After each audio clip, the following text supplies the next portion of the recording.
প্রয়াত হলেন কিংবদন্তি নাট্য ব্যক্তিত্ব তথা অভিনেতা মনোজ মিত্র। 12ই নভেম্বর সকাল 8:50 কলকাতার একটি বেসরকারি হাসপাতালে শেষ নিঃশ্বাস ত্যাগ করেন। মৃত্যুকালে তার বয়স হয়েছিল 86 বছর।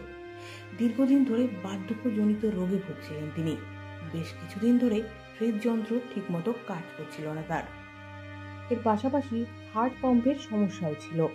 এছাড়াও অনিয়ন্ত্রিত রক্তচাপ ও ক্রিয়েটিনিন বিপজ্জনক মাত্রায় বেড়ে যাওয়ার সমস্যাতেও ভুগছিলেন তিনি। শরীরে সোডিয়াম পটাশিয়ামের হার বজায় রাখার সমস্যাও ছিল তার। সব মিলিয়ে দীর্ঘদিন ধরে অসুস্থ ছিলেন এই বর্ষিয়ান অভিনেতা নাট্যকার।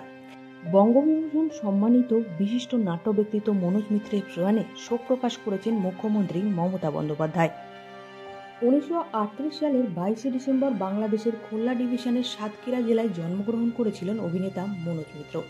তিনি কলকাতার স্কটিশ চার্চ কলেজে পড়াশোনা করার সময় নাট্য জগতে পা রাখেন। এরপর সময়ের সঙ্গে সঙ্গে বাংলার নাট্য জগতে সুপরিচিত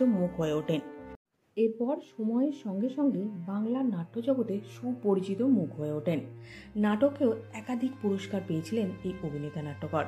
একসময় তিনি পশ্চিমবঙ্গের নাট্য একাডেমির সভাপতির দায়িত্ব পালন করেছিলেন। তবে শুধু নাটকে নয়, বাংলা চলচ্চিত্র জগতের দাপটের সঙ্গে কাজ করে গিয়েছিলেন মনোজ মিত্র। তপন সিনহা, সত্যজিৎ রায়, বুদ্ধদেব দাশগুপ্ত, তরুণ মজুমদার, শক্তি সামন্ত, গৌতম ঘোষের মতো পরিচালকদের সঙ্গে কাজ করেছেন তিনি। বাংলার একাধিক সিনেমায় হাস্য, কৌতুক ও নেতিবাচক চরিত্রেও কাজ করেছিলেন মনোজ মিত্র।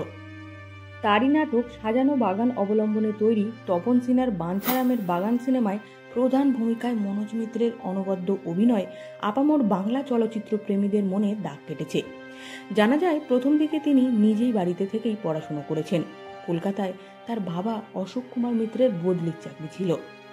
দুর্গাপুজোর সময় বাড়ির উঠোনেই যে যাত্রা ও নাটকগুলি অনুষ্ঠিত হতো তার প্রতি তিনি ছোট থেকেই আকৃষ্ট ছিলেন। তবে তার বাবা তাকে কোনোভাবেই নাটকে অংশগ্রহণের অনুমতি দেননি। পরবর্তী সময়ে দেশভাগের পর বসিরহাটের কাছে ডান্ডিরহাট NKUS নিকেতনে তার স্কুল জীবন শুরু হয়। পরে তিনি দর্শনে অনার্স সহ স্কটিশ চার্চ কলেজে যোগ দেন এবং 1958 সালে স্নাতক হন। তবে কলকাতার নাট্য জগতে পা রাখার পর তিনি নিজের প্রকৃত সত্তা খুঁজে পান। রবীন্দ্রনাথ ঠাকুর ও বাংলার অন্যান্য বিশিষ্ট সাহিত্যিকের তীব্র প্রভাব রয়েছে তার নাট্য রচনায়। খুব দ্রুতই তিনি একজন প্রতিভাবান শিল্পী হিসাবে খ্যাতি অর্জন করেছেন। তিনি তার প্রথম নাটক মৃত্যুর চোখে জল লেখেন 1959 সালে। তবে 1972 সালে চাক ভাঙা মধু নাটকের মাধ্যমেই নাট্য জগতে পা রেখেছিলেন। পরবর্তী সময়ে রবীন্দ্রভারতী বিশ্ববিদ্যালয়ে নাট্যকলা বিভাগের অধ্যক্ষ হিসাবে যোগ দেওয়ার আগে বিভিন্ন কলেজে দর্শন বিষয়ে শিক্ষকতাও করেছিলেন। 1957 সালে তিনি বাংলা মঞ্চ ও চলচ্চিত্র পরিচালক পার্থ প্রতিম চৌধুরী সহ আরও কিছু বন্ধুদের সঙ্গে মিলে একটি নাটকের দল তৈরি করেছিলেন, যার নাম দিয়েছিলেন সুন্দরম। পরবর্তীকালে এই নাটকের দলটি লেখক ও অভিনেতা মনোজ মিত্রের দ্বারাই পরিচালিত হয়েছিল। মনোজ মিত্রের নাটকের মধ্যে বোবল ধীমান রাজ্যব্যাপী প্রতিযোগিতায় প্রথম পুরস্কার পেয়েছিল। এছাড়াও সাজানো বাগান, চোখে আঙুল দাদা, কালবিহঙ্গ, পরবাস, অলকানন্দর পুত্রকন্যা, নরক গুলজার, অশ্বকথা, চাক ভাঙা মধু, ছায়ার স্বাদ প্রভৃতি শতাধিক নাটকগুলি তিনি লিখেছিলেন। এছাড়াও মুন্নিও, সাত চৌকিদার, রেঞ্জারহাট, জানে ভারতে। যদিও এই নাটকগুলির বেশিরভাগই সুন্দরম বহুরূপী দ্বারা প্রযোজনা করা হয়েছিল। এছাড়াও বাংলা সিনেমার দুনিয়াতেও ছিল তার অবাধ বিচরণ।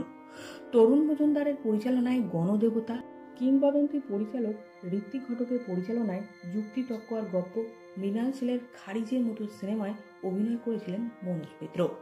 সত্যজিৎ রায়ের ঘরে বাইরে এবং গণেশ খুঁড়োর মতো ছবিতেও দেখা গিয়েছিল তাকে। মনোজ মিত্র নিজের কর্মজীবনে একাধিক পুরস্কার ও সম্মান পেয়েছিলেন, যার মধ্যে 1985 সালে শ্রেষ্ঠ নাট্যকারের জন্য সঙ্গীত নাটক একাডেমি পুরস্কারও পেয়েছিলেন। 1986 সালে সেরা নাট্যকারের জন্য কলকাতা বিশ্ববিদ্যালয় পুরস্কার পেয়েছিলেন। 1983 এবং 1989 সালে শ্রেষ্ঠ নাট্যকারের জন্য পশ্চিমবঙ্গ রাজ্য সরকার পুরস্কার পেয়েছিলেন। 2005 সালে এশিয়াটিক সোসাইটির স্বর্ণপদকও পেয়েছিলেন। 1980 সালে শ্রেষ্ঠ অভিনেতার জন্য ফিল্মফেয়ার পুরস্কার পেয়েছিলেন। 2011 সালে বাংলাদেশ থিয়েটার সোসাইটি থেকে মনির চৌধুরী পুরস্কার পেয়েছিলেন। 2012 সালে 25শে মে দীনবন্ধু পুরস্কার পেয়েছিলেন। এছাড়াও কালাকার পুরস্কারও পেয়েছিলেন মনোজ মিত্রের। মনোজ মিত্রের জীবন ও কর্মকাণ্ড চিরকালই সমাজকে প্রতিফলিত করেছে। মনোজ মিত্র একজন নাট্যকার, অভিনেতা ও পরিচালক হিসাবে তিনি এমন সব গল্পকে প্রাণবন্ত করেছেন যা মানব জীবনের বিভিন্ন জটিলতার প্রতিফলন। ভিডিওটি ভালো লাগলে লাইক করতে ভুলবেন না। বিনোদন জগতের এরকমই নতুন নতুন ভিডিও সবার আগে পেতে চ্যানেলটিকে সাবস্ক্রাইব করে সঙ্গে থাকুন।